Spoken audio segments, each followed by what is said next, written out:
My name is Rachel Miller. I am 28 years old, and I thought going to my sister's wedding would just be another reminder that in my family I never belonged. I expected the sideways glances, the empty seat by the fire exit, the way my mother's pearls always seemed to shine brighter when she looked at Emily instead of me. But that night held something more than humiliation. My fiancé leaned close, his voice steady in my ear, and what he whispered made my blood run cold. What if the man my sister was marrying wasn't who everyone thought he was? What if the truth could turn a ballroom filled with roses and champagne into chaos?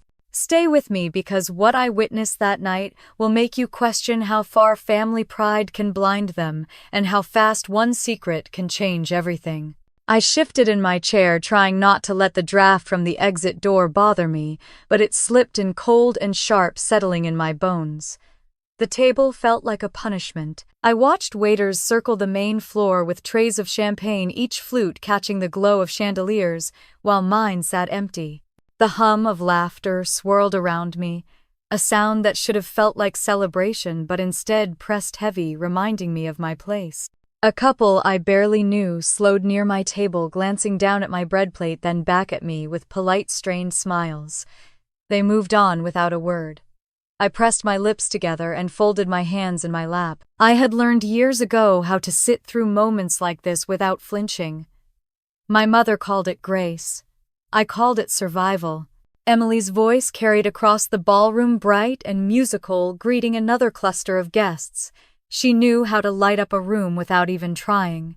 Her gown was custom, the lace delicate as frost, every bead catching the light, as if the stars themselves had been sewn into her dress. Guests leaned in toward her, captivated, as if her smile held secrets they longed to share.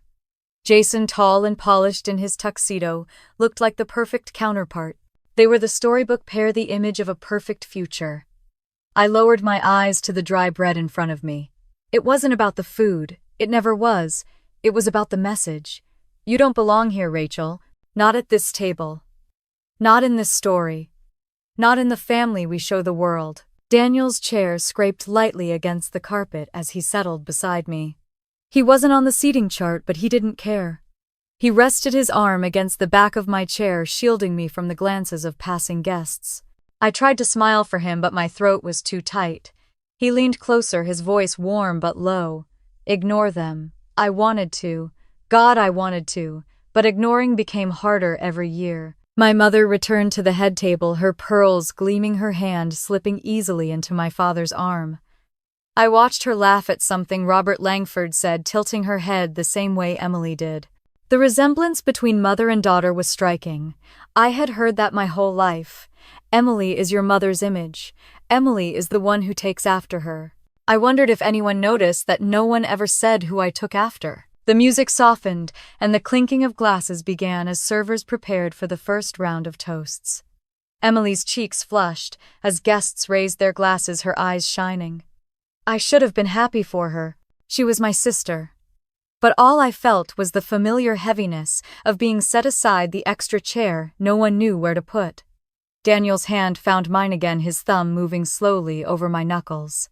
He didn't look at me when he spoke. He looked at Jason. You don't deserve this. I let out a bitter laugh under my breath. I'm used to it. I'm not talking about the bread, Rachel. His eyes sharpened, focused on the groom. I'm talking about him. My heart stumbled. What about him?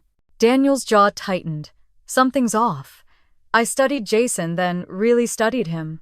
He was smiling, shaking hands, whispering with a man in a navy suit I didn't recognize. His phone remained in his hand, thumb brushing over the screen, even as he nodded to the conversation. He looked confident, but not carefree. Calculated. Alert. Do you know him? My voice barely made it past my lips. Daniel didn't answer right away. His gaze stayed locked on Jason like a hawk circling prey. Finally, he spoke low and certain. I know enough. A ripple of unease spread through me, sharper than my mother's mumbled insult, deeper than the sting of being hidden away at this table. I wanted to ask more, to demand an explanation, but the music rose, applause followed, and the crowd's energy swept over the room like a tide I couldn't stop. The bride and groom moved toward the dance floor, their smiles wide, their steps light, the picture of happiness. Around me, chairs shifted, guests leaned forward, cameras lifted. Every detail sparkled with promise. And yet Daniel's hand stayed steady on mine, his body taut beside me as though we were sitting not at a wedding but at the edge of something dangerous. For the first time that night, the humiliation faded into the background. What Daniel had said now pulsed louder than the orchestra. Something isn't right. And as I watched Jason glance over his shoulder once, twice, scanning the exits with a flicker of unease, I knew Daniel was right. This wasn't just my sister's perfect wedding. This was the beginning of something none of us were ready for. My mind drifted back to the times when I first learned what it meant to be invisible. I was 10 years old, sitting on a park bench in Cambridge, with a birthday hat tilted on my head and a box of cupcakes balanced on my knees. My mother had told me to wait there, that my friends would be arriving soon, that she and Dad had to take Emily to her ballet rehearsal first, but they would be back before the candles were lit. I sat there, watching the sky turn from blue to orange, the frosting melting slightly in the sun, and no one ever came. After an hour, I finally gave up and carried the cupcakes home, each step heavier than the last. When I opened the apartment door, Emily was twirling in the living room, her new tutu, glittering, my mother clapping and praising her. My father sat in his armchair with a glass of scotch, nodding with approval. No one mentioned my birthday. No one asked about the untouched cupcakes. That night, I ate one by myself at the kitchen table while Emily's recital costume hung on the back of a chair like a trophy. It became a pattern, a quiet rhythm of exclusion. When Emily graduated middle school, my parents threw her a garden party with balloons and catered food. A photographer came to take pictures of her in a white dress. The neighbors gathered, and the air buzzed with excitement. When it was my turn 2 years later, my father mixed up the date of my ceremony, and my mother said she was busy with a charity brunch. I walked across the stage in my cap and gown, scanning the crowd for familiar faces, but there were none. Julie's father, my best friend at the time, offered me a ride home. I smiled and said thank you, but the emptiness settled deep, heavier than the gown draped over my shoulders. In high school, the comparisons grew sharper. Emily was crowned homecoming princess, her photo spread across the yearbook, my mother clipping it out and framing it. I had made honor roll, but when I showed my report card, my father said academics were fine, but people remembered beauty. My mother nodded in agreement. Emily basked in the glow of every achievement while I learned to keep my victories quiet, folded away like papers at the bottom of a drawer. One memory cut deeper than most. I was 19, finishing my sophomore year at Boston University, and my grandmother passed away. She had been the only one who noticed me, the only one who remembered my birthday without fail. In her will, she left a small savings account for me. Not much, but enough to help me buy a used car so I could commute to classes and my part-time job. I was stunned and grateful, feeling for the first time like someone had truly seen me. But the moment was stolen quickly. My parents called me into the kitchen, their voices calm but their eyes sharp. Emily needs a car to get to her modeling shoots, they said. She is the one with potential. If you care about the family, you will sign the account over. I remember holding the pen, my fingers trembling, my chest burning with anger, but my father's voice was steady. Family comes first. My mother added softly, "Don't make this difficult." Emily stood behind them, smiling faintly, already holding the car brochures. I signed. And just like that, what little I had was gone. Emily drove off in a shiny silver Honda the next week, posting pictures with captions about how blessed she was, and I caught the bus to work in the rain. That betrayal stayed with me more than the missed birthdays or the empty graduations. It taught me that in my family I was not simply overlooked, I was expendable. Sitting in that ballroom now, years later, the chandelier lights reflecting off champagne glasses, I wasn't offered. I felt the echo of that pen in my hand, the sting of giving up something meant for me. It all wove together, each slight connected like beads on a string, leading to this moment where I sat alone by the exit while my sister floated at the center like a queen. Daniel's hand rested on mine again, warm and steady, pulling me back to the present. His thumb brushed my knuckles as if he sensed the storm in my chest. I forced a small smile, not trusting myself to speak. He didn't push, didn't ask, just kept his eyes on Jason. Emily's laughter rang out high, and delighted as she clinked glasses with a group of guests near the stage. My mother's face glowed with pride, her pearls catching the light, while my father nodded along his silence, once again disguised as approval. No one looked toward the far corner where I sat, and I realized with a sharp clarity that this was not new. This was not an isolated slight or a mistaken seating. It was the story of my life, written again and again, until the ink had dried permanent. I reached for the bread on my plate, held it in my hand, and for a moment I imagined the cupcakes on my knees all those years ago, sweet melting, uneaten. I thought of the bus stop in the rain, the damp ticket clenched in my fist as Emily drove past in her silver car. I thought of every time I had raised my hand only to be overlooked, every effort brushed aside. The truth struck me hard enough to still my breath. This was the pattern, the model, the blueprint of who I was in their eyes. Not the daughter to be celebrated, not the sister to be honored, just the shadow that made their chosen one shine brighter. My chest tightened as the orchestra swelled again, signaling another round of toasts. The crowd rose to their feet, glasses high, the air alive with cheers. I stayed seated, my empty hands folded in my lap, my eyes locked on the glowing couple at the center of it all. And in that stillness, with the sound of 200 voices echoing through the ballroom, I realized the cruelest truth of all. My invisibility was not an accident. It was the design. Daniel's presence beside me was the only thing that made the night bearable.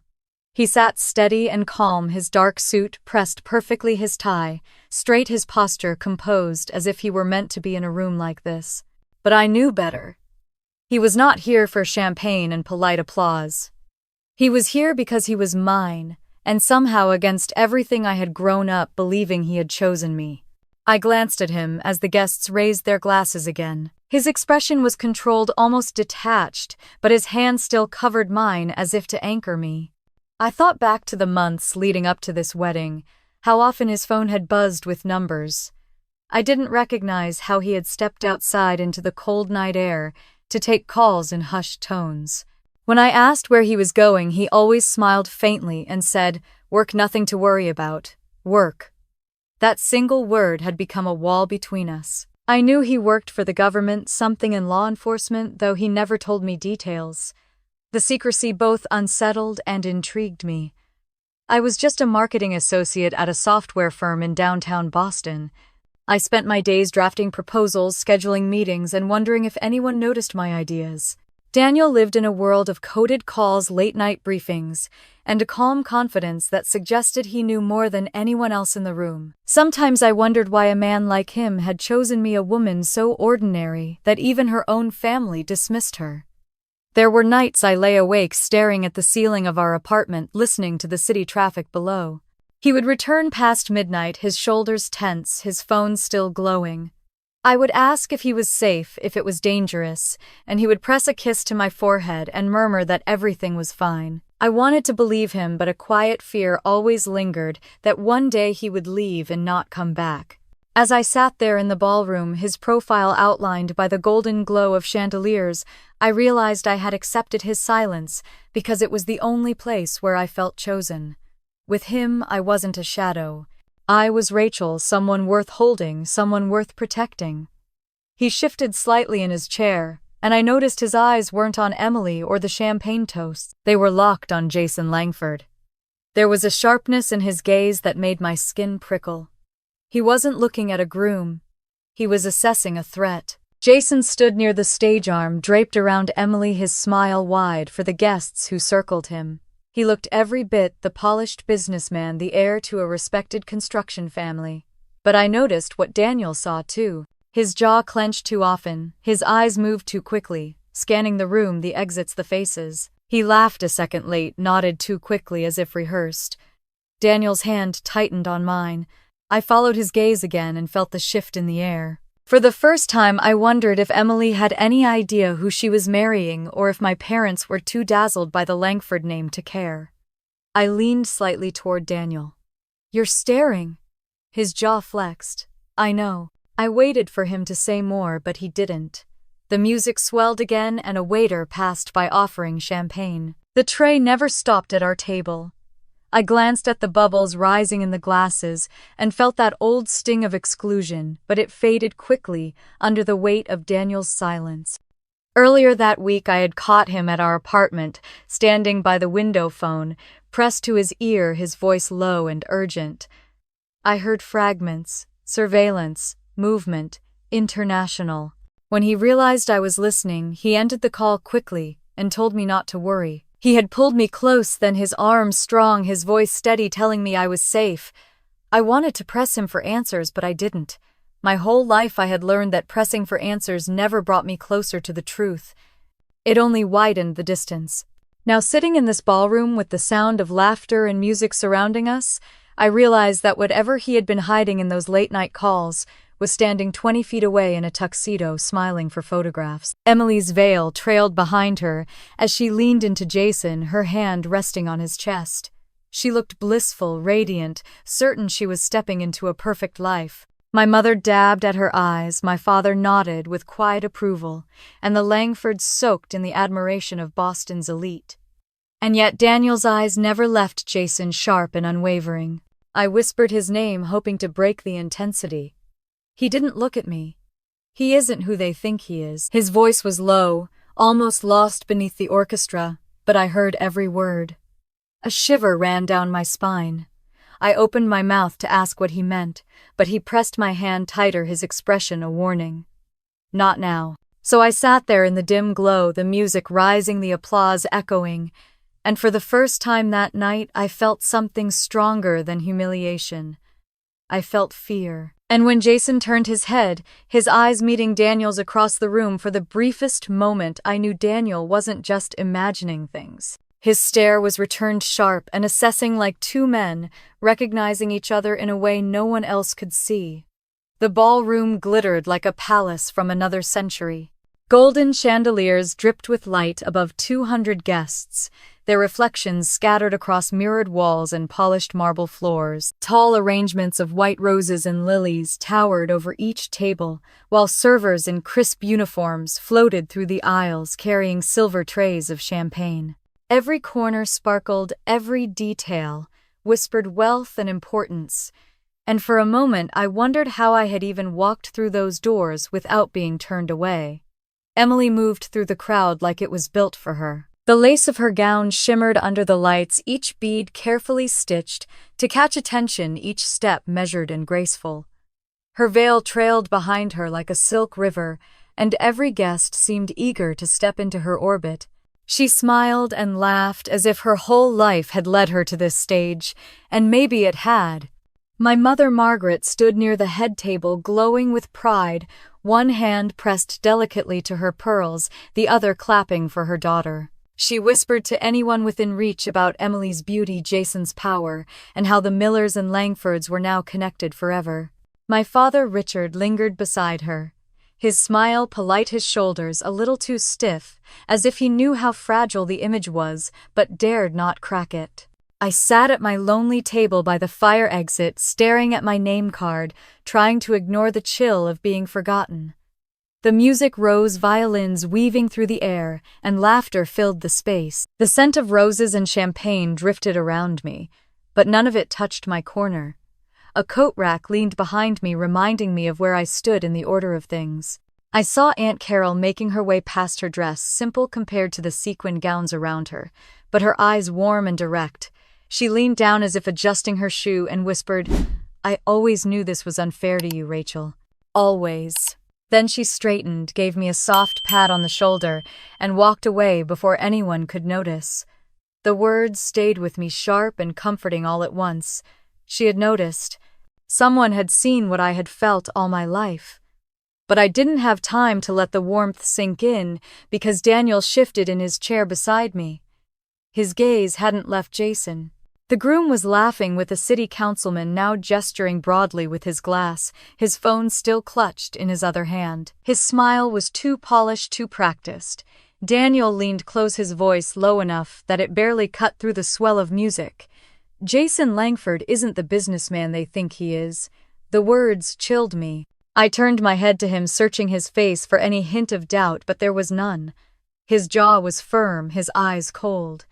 He wasn't speculating. He was certain.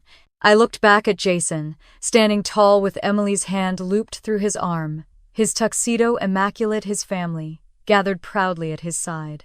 The Langfords were old Boston money owners of construction firms that built half the skyline, their name etched into universities and charity halls. To the guests in that room, Jason was the definition of legacy. But Daniel's tone cut through the illusion. Not a businessman, not who they think he is. I pressed my palms against my lap, my mind racing. I wanted to ask how he knew what he meant, what Jason truly was, but the words caught in my throat. Around us, the guests raised their glasses again, oblivious to the storm building in Daniel's silence. My mother was laughing with the mayor's wife. Emily was radiant under the lights, and Jason's smile never faltered. The orchestra shifted to a softer melody, and the chatter dimmed slightly as servers lit candles at each table. The glow spread through the room, gilding every detail, making the entire ballroom look like it had been dipped in gold. I sat in the shadows, Daniel's words echoing louder than the music, and tried to steady my breathing. I thought about what Aunt Carol had said, how unfair it had always been, and I realized tonight was not just about being overlooked again. It was about something much bigger, something dangerous. Jason laughed again, too loudly this time, his hand tightening on Emily's waist as he scanned the crowd. For a moment, his eyes swept toward the back of the room, toward the fire exit, toward me. And though it lasted only a second, I felt the weight of his glance like a warning. I turned back to Daniel, but he didn't move. His stare was locked, sharp and steady, as if he were already preparing for what no one else in the room could imagine. And in that moment, with the music swelling and the candles flickering, I felt the ground shift beneath me. This wasn't just a wedding. This was the opening act of something that could tear everything apart. Jason's charm began to unravel the longer I kept my eyes on him. At first, it was small things, easy to dismiss if you weren't paying attention. He checked his watch too often, lifting his wrist in sharp movements as if every passing minute carried weight. His phone was never out of his grip. Even when someone clapped him on the back or leaned in for a congratulatory handshake, his thumb kept gliding across the screen, his jaw tightening each time the device buzzed. Emily glowed beside him, soaking in the admiration of the guests. She laughed easily, her cheeks flushed from champagne, her fingers curled around his arm like she had just won a prize. I wondered if she noticed how stiff he was, how his eyes darted toward the exits instead of lingering on her. Or maybe she had spent her whole life learning to ignore things that didn't fit the picture she wanted the world to see. The string quartet moved into a softer melody, and the ballroom seemed to melt in golden candlelight.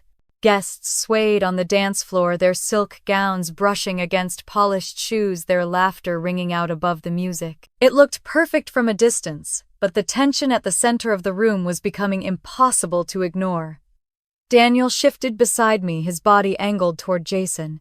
His expression didn't change, but I felt the way his grip on my hand tightened. When his phone vibrated quietly under the table, he slipped it out with the kind of practiced movement that made me realize just how often he'd done this before. The screen lit briefly, and I caught a glimpse of the message before he dimmed it. Target confirmed. Be ready. My chest clenched. I turned to him quickly, but he had already slipped the phone back into his jacket. His face was calm, his eyes steady, but there was a sharpness in his silence that unsettled me. "What does that mean?" I whispered. "Not here," he murmured, his gaze never leaving Jason. I leaned back, my pulse racing in my ears. All around us, guests clinked glasses and laughed, oblivious to the shift that had just happened under their noses. My parents glowed at the head table, the Langfords nodded proudly, and Emily sparkled in her lace gown. No one saw what I saw.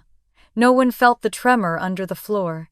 A light touch on my shoulder startled me, and I turned to see Samantha Brooks crouching beside me. She wore a burgundy dress that set off her auburn hair, and her expression carried that mix of warmth and sharp intuition that had drawn me to her in college. "You look pale," she whispered, searching my face. "Are you all right?" I forced a thin smile. "I'm fine. Just a long day." Her eyes narrowed. "Rachel, you don't look fine." I squeezed her hand quickly, hoping to reassure her. "Go dance, Sam. Don't worry about me." She studied me for a moment longer before sighing softly. "I'll check on you later." When she drifted back into the crowd, I felt the familiar ache of guilt.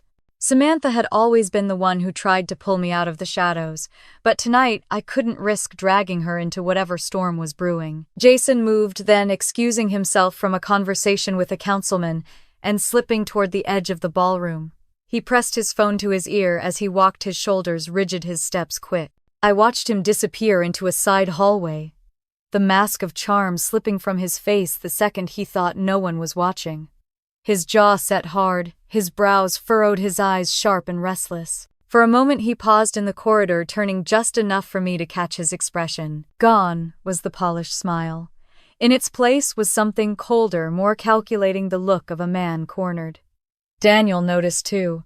He leaned slightly forward in his chair, his body tense but his face controlled. "Stay here," he said quietly, the authority in his voice, leaving no room for argument. My throat tightened. "What's happening, Daniel?" His eyes didn't move from the hallway. "Nothing you need to worry about." But the words rang hollow, and we both knew it. The music in the ballroom swelled again, covering the faint hum of Jason's voice drifting back from the corridor.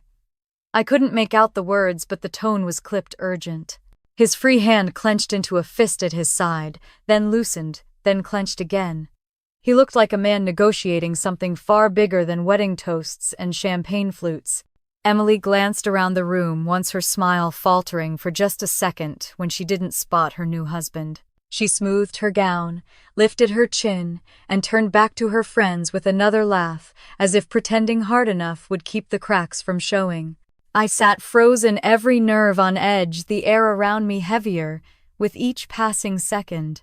The chandeliers glittered, the candles flickered, the guests laughed and toasted, but all I could see was Jason's shadow shifting in the hallway, his voice low and clipped, his eyes darting like a man watching the clock run down. When he finally ended the call and slipped the phone into his pocket, his expression hardened even more.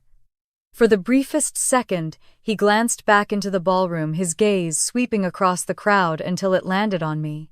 Our eyes met, and though it lasted no longer than a heartbeat, I felt the chill of recognition. He knew he was being watched. Then he turned sharply and walked further down the corridor, his steps swallowed by the hum of the music. Daniel's hand rested firm on my arm, grounding me. His stare stayed fixed on the hallway, his jaw tight, his body poised like a man, waiting for a signal only he could hear. And all I could think was how fragile this glittering night suddenly seemed, how quickly it could all shatter, and how powerless I felt watching the cracks widen. The music inside the ballroom carried on like nothing was wrong, but my mind was already pulling me backward, back to the week before, when we all gathered around my parents' dining table in Newton. The oak table gleamed with polished silverware, the china plates set out with care, though the meal itself was simple. It wasn't about food that night. It was about Emily. She sat at the center of attention, her left hand raised, as if she were modeling for a magazine, the diamond on her finger catching every bit of light from the chandelier above. A stone that size could have paid off my student loans and still had money left to spare. She basked in the glow of it, her smile soft, practiced, and designed to dazzle. "This," she announced, "is just the beginning. Jason says after the wedding we'll start looking at properties in Back Bay. Something historic, something with character." My mother, Margaret, gasped like she had been handed a crown of her own. "You deserve nothing less, Emily. Truly, you've brought such honor to this family." My father, Richard, gave one of his stiff smiles, the kind he wore when he was at business dinners, and wanted to appear agreeable. He nodded toward Jason's name as though just saying it carried weight. "You made the right choice. Stability. Ambition." I pressed my fork into a roasted carrot, the sweetness lost on my tongue. I kept my eyes lowered, knowing what was coming, and sure enough, my mother turned to me, her pearls glinting against her sweater. "Rachel, if only you had aimed higher, if only you had Emily's drive. We would not have spent so many years worrying. Look at your sister. She's proof that discipline and ambition are rewarded." The sting of her words was familiar, but it still hurt. I wanted to defend myself, to remind her that my job in marketing paid my bills, that I had built a life without their help, that success didn't always look like diamonds and lace. But silence was safer, and silence was what I gave them. Emily smirked faintly, already absorbed again in her phone, scrolling through messages from friends and designers. Dinner ended as it usually did. My parents glowing, Emily triumphant, me fading into the wallpaper. I drove home that night with my teeth clenched, my chest tight, wondering why I still let their words dig so deep. Later, when Daniel came through my apartment door, the clock nearly struck midnight. Snow clung to his coat, his eyes were tired, and in his hand was a folder thick with papers. He set it quickly on the shelf, almost too quickly, as though it carried secrets he couldn't risk me seeing. "Long night," he said, his voice steady but worn. I wanted to ask what was inside, why his phone vibrated at odd hours, why his eyes carried shadows I didn't understand. But the words stayed behind my teeth. He pulled me into his arms, kissed the top of my head, and promised me everything was fine. I nodded, even though my gut told me it wasn't. Now, seated in the glittering ballroom, those memories clashed with the sight of Jason Langford slipping into the hallway. His phone pressed to his ear, his voice tight-clipped. I strained to catch fragments over the music and chatter, and then I heard it clear and unmistakable. Shipment. The word sliced through me like ice water. It didn't belong here, not in a place filled with champagne and roses. Shipment was a word Daniel had used once when he thought I was asleep, murmuring into his phone about movements, about keeping something contained. I had chalked it up to government jargon I wasn't supposed to understand. Hearing it now in Jason's voice made my stomach lurch. I leaned slightly closer to Daniel, my lips barely moving. "Did you hear that?" His jaw tightened, but his eyes never left the hallway. Emily still laughed among her friends, blissfully unaware her groom was whispering about shipments instead of vows. My parents clinked glasses with the Langfords, their smiles wide and proud. The orchestra swelled, drowning out the world, but I couldn't unhear that one word. Shipment. The sound of it confirmed what Daniel had been hinting at all along. This wasn't nerves. This wasn't stage fright. Jason wasn't who he claimed to be. I folded my hands tightly in my lap, the memory of my mother's voice echoing in my head. If only you had been like Emily. If only you had aimed higher. And here, Emily was standing beside a man who spoke of shipments in the shadows, while the world toasted their union. The irony almost made me laugh, but the knot in my chest was too heavy. I stared into the candlelight flickering at the nearest table, the scent of roses cloying in the air, and realized I had crossed a line inside myself. For the first time, I believed Daniel completely. I turned my head toward Daniel, my voice almost swallowed by the laughter and clinking glasses around us. I should warn my parents.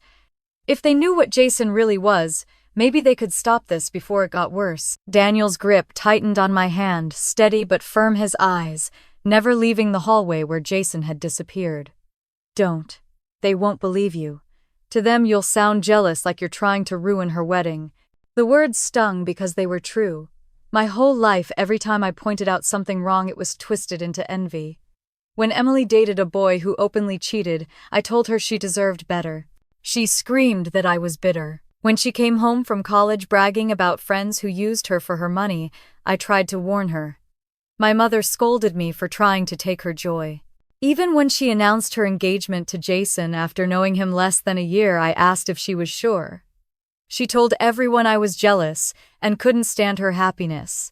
So I sat there, heart pounding, knowing Daniel was right. If I walked across that ballroom and told them the truth, my mother would sneer, my father would go silent, and Emily would smirk like she always did.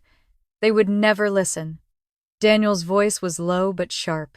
"Rachel, listen to me. Jason Langford isn't a businessman. He has been on our radar for over 2 years. I froze, staring at him, trying to process what he had just said. Our radar. 2 years. Daniel's jaw tightened. International warrants. Fraud. Smuggling. Arms trafficking. He's not just a liar, Rachel. He is dangerous. The air around me seemed to vanish. Jason, the polished groom with the perfect tuxedo, the one my family had celebrated for months, wasn't nervous about speeches or dances. He was nervous because the FBI had been watching him. My voice cracked as I whispered, "You're serious?" Daniel nodded once firm. "We've tracked him across borders, across accounts, across deals. Tonight we confirm what we already know." He thought marrying into a Boston family with social ties would shield him. It won't. I pressed my trembling hands together in my lap, trying to steady myself. I looked at Emily across the room, glowing in her lace gown, her veil trailing like a dream behind her. She laughed with her friends, her ring flashing as she raised her glass. She had no idea the man she had just tied her life to was the same man Daniel described. I thought of the warnings I had given her before, the ones that turned into arguments. In high school, when her best friend was caught stealing from her locker, I told her to let the girl go. She screamed that I wanted her alone. In college, when her boyfriend bragged about cheating, I begged her to leave.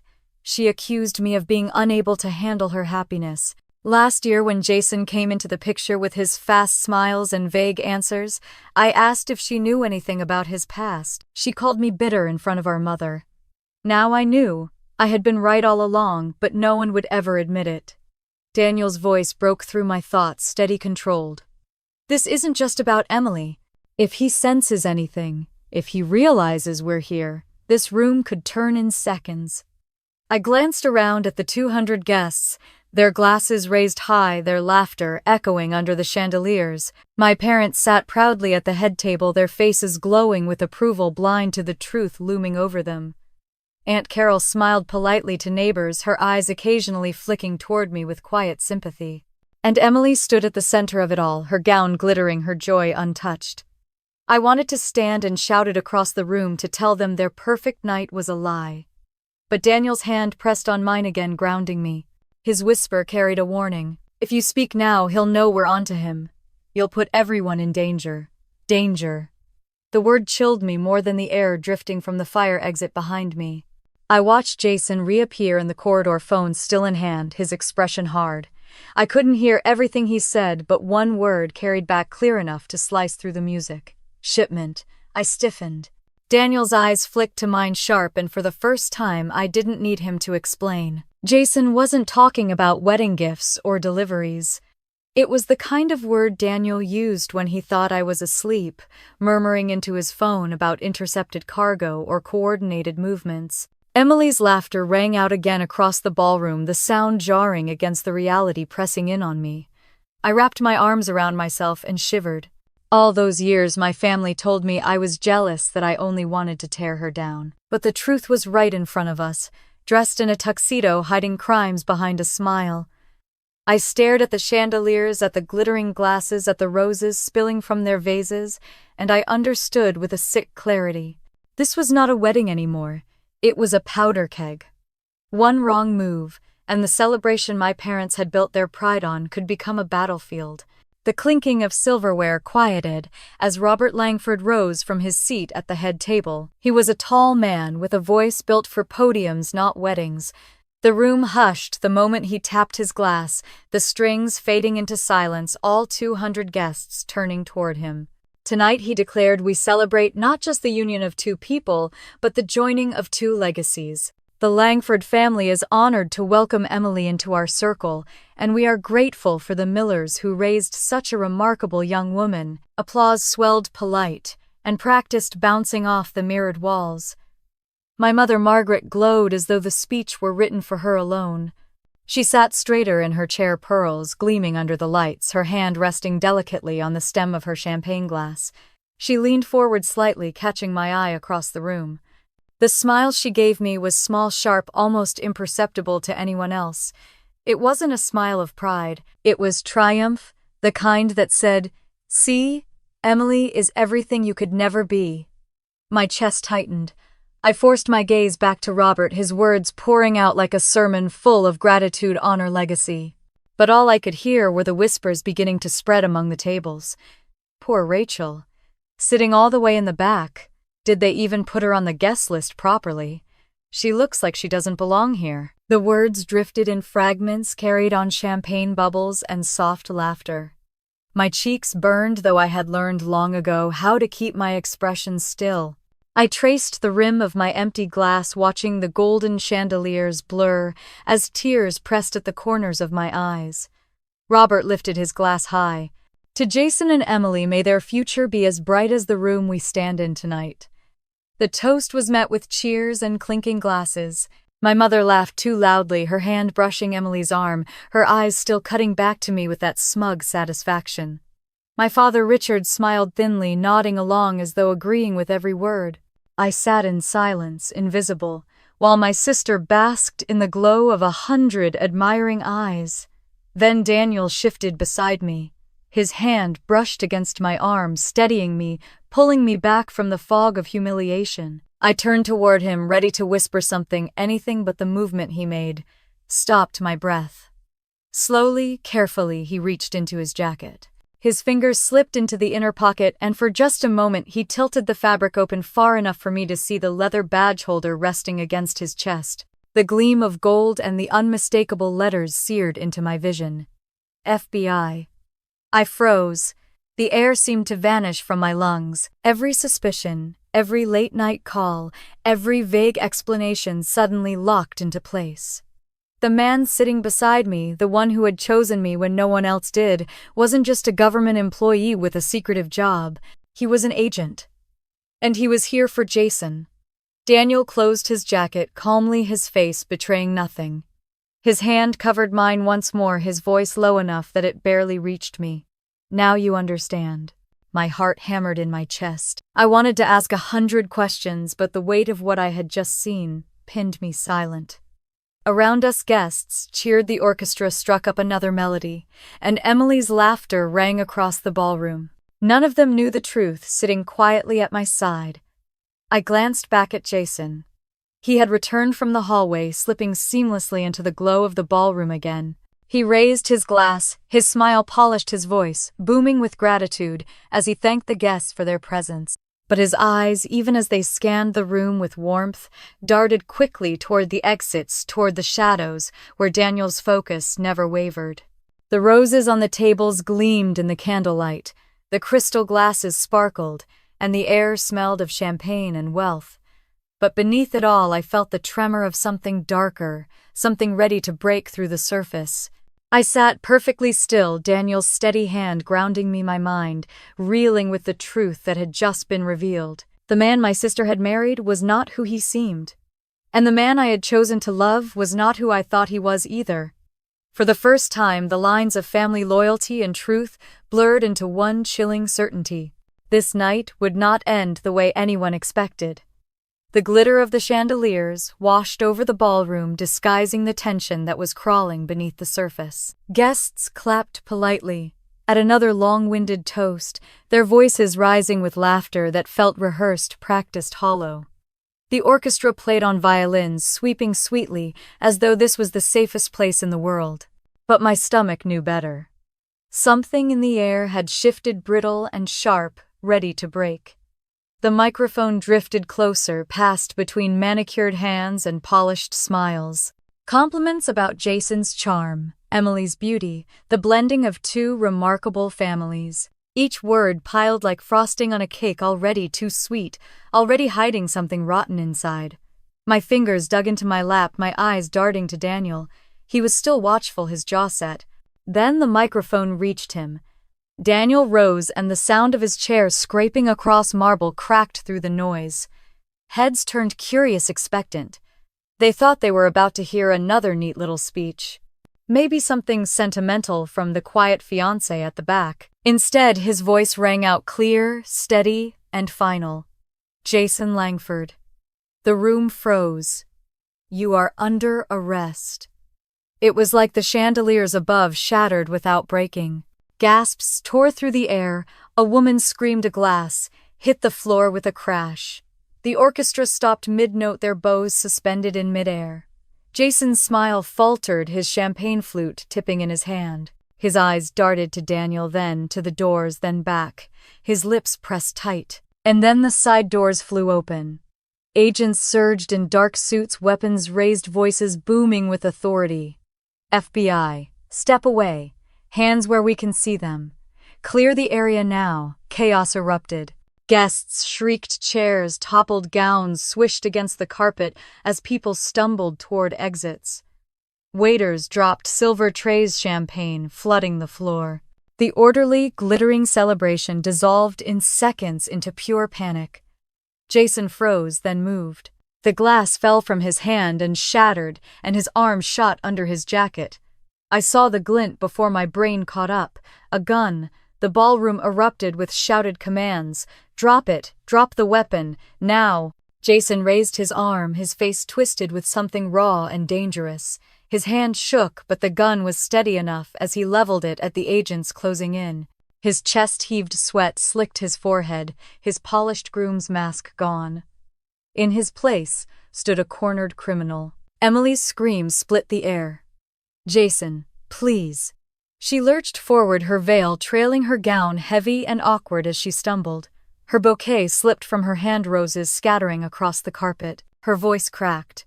"Put it down. Jason, it's me." He didn't move. His eyes flicked toward her, soft for a fraction of a second, but his grip didn't loosen. Margaret shrieked and clawed at Richard's arm. My father's face was stone, his mouth open but useless. Guests shoved past them, frantic, some ducking under tables, others pressing against mirrored walls. A tray of crystal stemware fell, and shattered, the sound sharp as gunfire. Emily reached him, her hand, brushing his sleeve, tears streaking her face. "Jason, don't. Stop this." For the briefest heartbeat, he seemed to falter. Then her body gave way. Her knees buckled. She collapsed into the carpet, the satin of her dress billowing as she fell. Her veil tangled, her bouquet crushed beneath rushing feet. Gasps rippled across the ballroom. The bride lay motionless, her white gown spread like a wilted rose. Margaret screamed Emily's name, a sound more primal than I had ever heard from her. She tried to run forward, but Richard's arm held her frozen in place.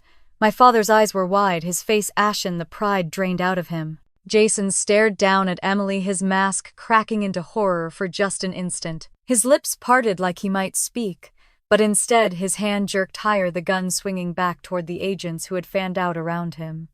Daniel stepped forward, his voice ringing with authority I had never heard before. "Jason Langford, drop the weapon, now!"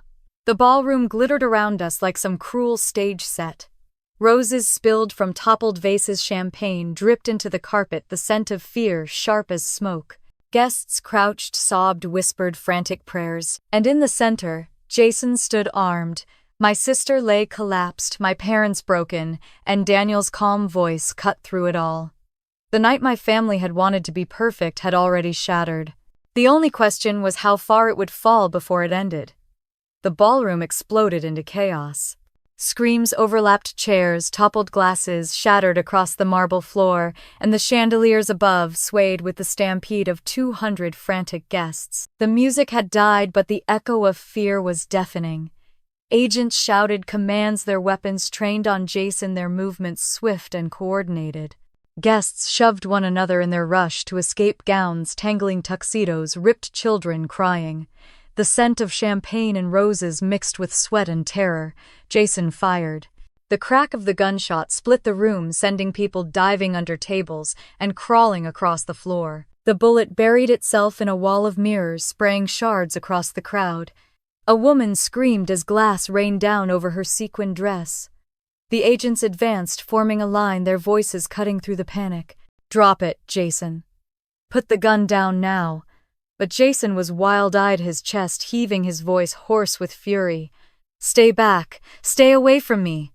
Emily lay on the floor, her gown spread around her like broken wings, her mother wailing beside her. Margaret's hands trembled as she tried to lift her daughter's veil, her pearls snapping loose from her neck and scattering across the carpet. Richard finally found his voice raw and broken. "My God, what is happening to my family?" His shout carried above the chaos, but it was drowned quickly by another round of gunfire. Jason pulled the trigger again, sending agents diving behind overturned tables. Sparks flew from a chandelier chain, the light flickering as the crystal fixture rattled above. Guests trampled over roses and broken glass as they fought to push through the side exits. Daniel was beside me, steady and sharp, his hand gripping my arm. "Stay down, Rachel. Stay with me." His body shielded mine as the crowd surged, people clawing for space, their panic suffocating. A waiter stumbled into us, his white jacket streaked with blood from a cut on his arm, his tray bent underfoot. Jason staggered backward as the agents closed in, his gun, hand trembling but still raised. The polished groom in a designer tuxedo had vanished, replaced by a hunted man desperate to carve his way out. He backed toward the side of the ballroom, firing another shot that shattered a vase and sent crimson roses spilling across the floor like blood. The agents fanned out, circling, their voices calm but urgent. "Drop it, Jason. There's no way out." Jason's eyes flickered toward the far hallway. He saw what they all saw, a service door slightly ajar, the only exit not yet sealed. Daniel cursed under his breath, his hand pressing me closer against the wall as the crush of fleeing guests surged past. People screamed and shoved, their polished elegance shredded by raw survival. A child cried for her mother. A man tripped and was dragged up by another guest, their cufflinks and gowns forgotten in the rush. Jason fired again, the bullet sparking against a silver tray that clattered to the ground. The agents ducked, then moved tighter, their steps coordinated, forcing him backward inch by inch. But Jason fought like a cornered animal, his eyes burning with defiance. Margaret sobbed louder, clutching Emily's limp hand, while Richard swayed beside them, his face ghostly. His voice cracked again, louder this time, torn from deep inside. "My God, what has he brought into our lives?"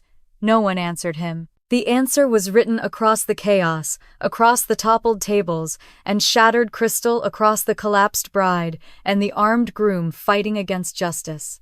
Jason's back hit the wall near the service corridor. He turned sharply, firing once more, and the agents ducked, their voices surging. Go block the exit." But he was faster. With one last burst of desperate strength, Jason shoved a table aside and lunged for the narrow hall. The crowd screamed again, bodies colliding, as people tried to press themselves farther from his path. The chandeliers swung violently now, their crystals rattling like teeth, the entire ballroom trembling under the weight of panic. Daniel shoved me behind him, his frame unyielding, as a guest slammed against my shoulder in the rush. "Stay with me," he ordered, his voice low and unshaken even as chaos clawed at us. I looked past him in time to see Jason disappear into the dark hallway, his figure swallowed by the shadows, leaving behind the wreckage of the ballroom. The room he abandoned was no longer a wedding. It was ruin. Roses lay crushed, pearls scattered like tears, champagne soaking the floor. Emily lay pale and motionless, her mother's sobs breaking through the noise. My father stood with his hands gripping his head, his eyes hollow, whispering to no one, to everyone, to himself. What happened to us? And still the echoes of Jason's gunfire rang in my ears even after he was gone. The marble lobby echoed with the heavy thud of boots as agents chased Jason beyond the ballroom. The shouts grew louder, sharp commands cutting through the air, followed by the scrape of bodies colliding. Guests pressed against the walls, their eyes wide, some crying, some recording on their phones despite the chaos. My breath caught in my throat as I clung to Daniel's arm, watching the night unravel in ways I never thought possible. It didn't take long. Jason reappeared, dragged by two agents, his wrists cuffed tightly behind his back. His tuxedo jacket was ripped, his hair disheveled, his face twisted with rage. He shouted words that made no sense, threats and denials tumbling from his mouth, but no one was listening. His gun was gone. His power drained, his mask of wealth and perfection shattered. The FBI shoved him toward the entrance, cameras flashing like lightning as news crews already swarmed outside the hotel. The wedding was finished. What remained was ruin. Inside, the guests began filing out, some whispering as they clutched their coats, others rushing for the elevators with their children in tow. The clink of broken glass under their shoes, the faint sobs of women, the murmur of disbelief carried like a wave. Waiters stood frozen near overturned trays, helpless in the wreckage. Emily had not moved from the spot where she collapsed. She sat slumped on the floor, her gown bunched around her legs, her veil hanging limp across her shoulder. Mascara streaked her cheeks, her hands limp at her sides, her eyes glazed over like she was staring through the walls themselves. The bride, who had been radiant hours ago, now looked like her life had ended in front of everyone she ever wanted to impress. Margaret crouched beside her, clutching her daughter's face in trembling hands. Her perfect pearls had snapped, earlier beads scattering across the carpet like little white lies, and she didn't even notice. She sobbed openly, her body racked with guilt. Her voice broke as she whispered again and again, "Why didn't we listen to Rachel? Why didn't we hear her?" Richard stood a few feet away, pale, hollow, his hands dangling uselessly at his sides.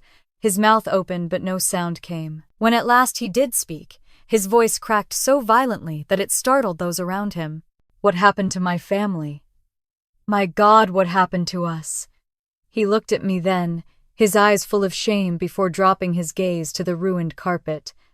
The chaos inside was bad enough, but the storm outside was worse. Through the tall glass doors, I saw lights flashing, red and blue cameras stacked shoulder to shoulder, microphones thrust forward like weapons. Reporters shouted questions over one another, their words muffled but urgent. The Miller name was already leaving the ballroom, carried by headlines that would spread within minutes. An agent in a crisp suit stepped to the center of the room, his voice clear and unflinching. "Jason Langford has been taken into custody. He is facing charges of money laundering, international arms trafficking, and conspiracy. The investigation has been ongoing since 2021. His words landed like blows, each one heavier than the last. The whispers began immediately. Arms trafficking, money laundering, under investigation for years. People muttered prayers, curses, disbelief. One woman in a sequined dress covered her mouth and shook her head.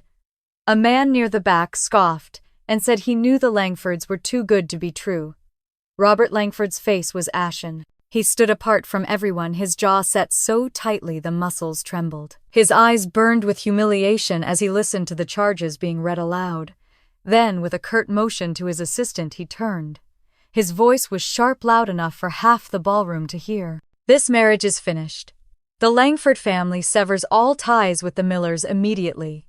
Gasps swept through the room. Margaret's sob turned into a howl, and Emily shook her head weakly, trying to rise, but falling back against her mother's arms. Richard swayed where he stood, his shoulders slumping, as if the words had struck him physically. Robert did not pause. His security team parted the crowd, leading him toward the exit. Outside, the reporters surged, lights flashing wildly as microphones reached for his face. He didn't look back. He left the Miller family to the wolves. Neighbors, family, friends, distant relatives who had come to celebrate now exchanged sharp glances and muttered judgments. A woman whispered that the Millers were finished, that no one respectable would ever invite them again. A man in a navy suit told his wife that their name was ruined beyond repair. Every word was a lash against Margaret and Richard, who stood hollow in the middle of it all. Emily wept quietly, her hands trembling as she clutched at her ruined dress. Margaret pressed her face into her daughter's shoulder, her sobs raw, while Richard pressed his palms against his forehead and refused to lift his eyes. The pillars of pride that had once made them untouchable now crumbled in public view. I stood apart, Daniel steady beside me, his hand anchoring me in the storm. I could feel eyes turning toward me, some curious, some pitying, some finally realizing the irony. For years they had made me the shadow, the invisible one, the sister to be dismissed. And now the spotlight that once belonged to Emily burned the Millers to ash. The ballroom that had glowed with gold and roses just hours earlier was now a graveyard of broken glass and whispered disgrace. Guests slipped out quietly, their stares sharp, their murmurs cruel. The Miller family name was gone, shredded under the weight of truth and the merciless eye of the public. And for the first time, I felt the burden lift. We did not sleep. Hotel staff moved through the wreckage with quiet efficiency, sweeping glass writing chairs, collecting abandoned shoes and crumpled programs. Sirens faded and returned, then faded again. The string quartet cases were closed like coffins on the far side of the room. By the time paramedics cleared Emily and said she could go home with family, the chandeliers had stopped trembling, and the scent of roses was faint under the heavier smell of bleach. I sat on the edge of a chair that had survived the panic and watched my sister stare at a single thread on her gown. She tugged at it absent-mindedly, until it snapped. Mascara traced gray rivers along her cheeks. Margaret bent beside her, murmuring fragments that never formed into sentences. Richard stood a half step away, rubbing his temples, as if he could erase the night with the heel of his hand. No one mentioned the name Langford. It hung in the air like smoke. Near the lobby doors, reporters still pressed against the line of agents who refused them entry. Camera flashes sparked with every movement, as if the hotel itself had become a lightning rod. Someone slid a copy of an early edition across the concierge desk. The headline bled across the front page with cruel precision. FBI arrests international fugitive at lavish Boston wedding.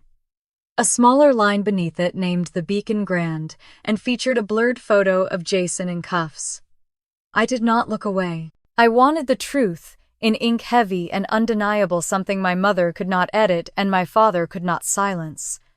Daniel returned from speaking with a supervisor and took the seat beside me. He looked tired but steady, his presence, a fixed point in a room that had tilted and refused to right itself. He did not offer empty reassurance. He did not hide behind easy words. He placed his hand over mine and let the quiet say what needed saying. We were safe. The worst had already happened. The rest would be aftermath. Emily tried to stand and failed. Margaret gathered the folds of satin and eased her back down. The pearls that had snapped earlier kept turning up underfoot and in the hems of tablecloths. Margaret brushed one from the crease of Emily's palm and stared at it like a strange seed that would never grow. When she lifted her eyes to me, something in them had softened, not pity and not pride, but recognition. She swallowed and looked away.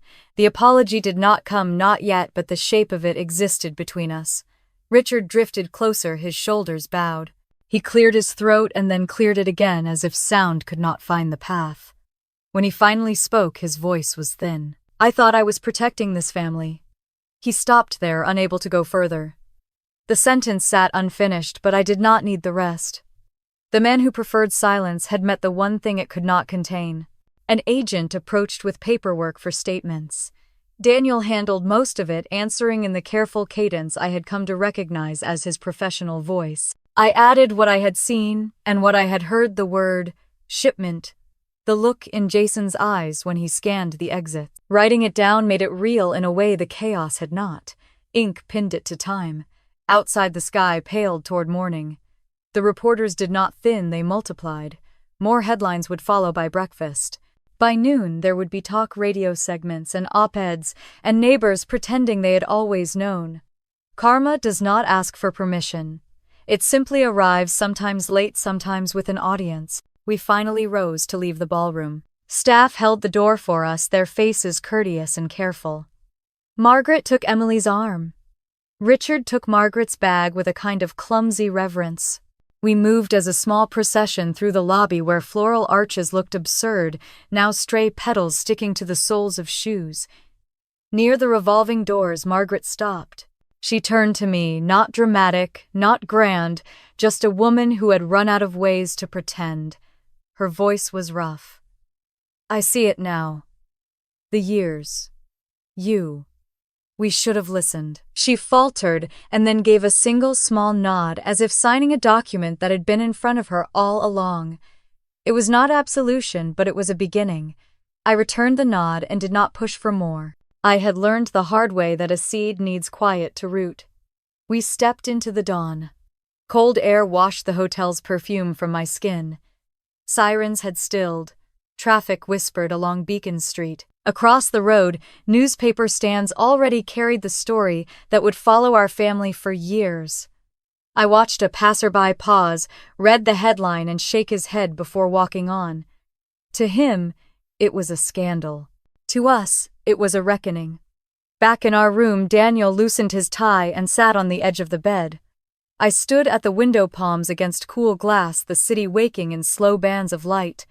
In the reflection, I saw us as we were. A woman who had spent her life learning to be quiet. A man who had spent his life keeping dangerous truths until the minute it mattered. I turned and sat beside him. He took my hand again, that simple gesture that had carried me across more nights than I could count. I did not need to raise my voice or list my wounds. I did not have to gather witnesses. The truth had stood in the center of a ballroom and spoken for itself. For the first time, I did not feel the urge to convince anyone of who I was. I felt steady in my own shape. We checked out after sunrise. The lobby was calmer, though staff still moved with the purposeful energy of cleanup. A bellhop avoided a crushed rose, the last bloom to hold its color through the night. Margaret and Richard waited near the car valet. Emily wrapped in a wool coat, her veil gone, her hair pinned back in a practical twist. She did not meet my eyes, but when the driver opened the door, she paused and touched my sleeve with a tremor of pressure. "Thank you" would have been too simple for what stood between us. I squeezed her fingers and let them go. Daniel and I stepped onto the sidewalk. The air smelled like coffee and wet stone. He laced his fingers with mine, and I felt the steadiness again, not the rescue of a hero, but the partnership of someone who had seen me when it counted. I looked up at him and let the words come out plain, the only ones that felt honest after a night built on pretense. Justice doesn't always need revenge. Sometimes it just needs the truth. He smiled and we began to walk. The city opened in front of us like a map, newly drawn, familiar streets leading to places that would never look quite the same. I did not turn back to the hotel. The story inside would continue without me, lawyers and statements, and the long labor of repairing what could be repaired. My part was finished. I had finally stepped out of the shadow my family had cast, not by shouting, but by refusing to look away. By the time we reached the corner, sunlight had found the top windows of the Beacon Grand and set them alight. It was a clean light, indifferent to last night's performance. It warmed my face, and I lifted my chin to meet it. The weight I had carried for years felt lighter, not gone, but changed. Truth does that. It does not erase, it rearranges. Later, after coffee and silence and the first deep breath in hours, I thought about the people who would read the headlines and fill in their own blanks. Some would say the bride deserved pity. Some would say the family should have known. Some would say that a sister who stays quiet is complicit. They would all be partially right and entirely wrong. Families are messy. So is justice. What matters is who stands up when it counts, and who listens when the quiet voice refuses to vanish. If you have ever been the one tucked at the far table, if you have ever been the woman they edit out of the family photo, tell me what you would have done. Would you speak, or would you let the truth reveal itself the way it did for me? Share your story in the comments. I read them, every one, because the quiet voices find each other in the end. And if these stories give you strength, stay with me for the next one. There are more rooms like that ballroom, more masks waiting to drop, and more moments when truth will be enough.